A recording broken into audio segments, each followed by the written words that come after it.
Praise the Lord, hallelujah. आपण आज स्तोत्र 10 पाहणार आहोत. दुष्टाचे पतन व्हावे म्हणून प्रार्थना. स्तोत्र 10. हे परमेश्वरा, तू दूर का उभा राहतोस? संकट समयी दृष्टीआड का होतोस?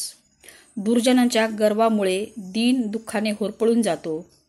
ज्या क्लुप्त्या ते योजतात त्यातच ते सापडत. कारण दुर्जन आपल्या मनातील हवेची शेखी मिरवितो. लोभिष्ठ मनुष्य परमेश्वराचा त्याग करून त्याला तुच्छ मानतो. दुर्जन नाक वर करून म्हणतो, तो झडती घेणार नाही, देव नाही, असेच त्याचे सर्व विचार असतात. त्याच्या युक्त्या सर्वदा सिद्धी जातात. सर्व निर्णय त्याच्या अगदी दृष्टीपलीकडे उच्च असे असतात. तो आपल्या सर्व शत्रूवर फुत्कार टाकतो. तो आपल्या मनात म्हणतो की मी ढळणार नाही, मी पिढ्यानपिढ्याही विपत्तीत पडणार नाही. त्याच्या तोंडी शाप, कपट व जुलूम सदैव आहेत. त्याच्या जिभेवर उपद्रव व दुष्टाई आहेत. गावातील दडण्याच्या ठिकाणी तो दबा धरून बसतो. गुप्त स्थळी तो निरपराध्याचा घात करतो. त्याचे डोळे लाचारासाठी टपलेले असतात. जाळीत जसा सिंह तसा तो गुप्त स्थळी टपून बसतो. दीनाला आपल्या जाळात ओढितो आणि धरितो. लाचाराचा चुरडा होऊन तो वाकून जातो आणि त्याच्या बळकट पंजात तो सापडतो.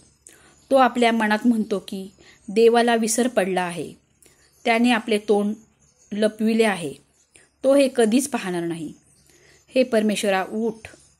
हे देवा, आपला हात उगार. दीनांना विसरू नकोस. देवाला दुर्जन का तुच्छ मानितो? तू झडती घेणार नाहीस असे तो आपल्या मनात का म्हणतो? तू हे पाहिलेच आहे. उपद्रव व दुःख याचा मोबदला आपल्या हाताने देण्यासाठी त्यांच्याकडे तू नजर लावितोस. लाचार तुझ्यावर हवाला टाकितो. पोरक्यांचा सहाय्यकर्ता तू आहेस. दुर्जनाचा भाऊ तू मोडून टाक. दुष्टाचे दुष्कर्म निशेष होईपर्यंत त्याचा पिच्छा पुरव. परमेश्वर युगानुग राजा आहे. त्याच्या देशातून राष्ट्रे नष्ट झाली आहेत. हे परमेश्वरा, तू दिनाचा मनोरथ पूर्ण केला आहेस. त्याचे मन तू स्थिर करतोस.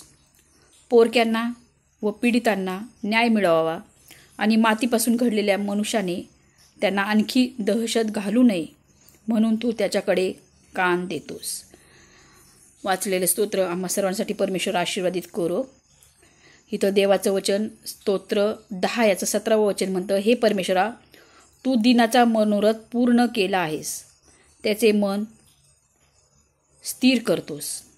आणि खरोखर परमेश्वर ज्यावेळेस आपण त्याचा आश्रय करतो त्यावेळेस तो आपला मनोरथ काय करतो? पूर्ण करतो आणि आपलं मन स्थिर करतो. वाचलेलं वचन परमेश्वर आम्हा सर्वांसाठी आज आशीर्वादित करो. आमेन.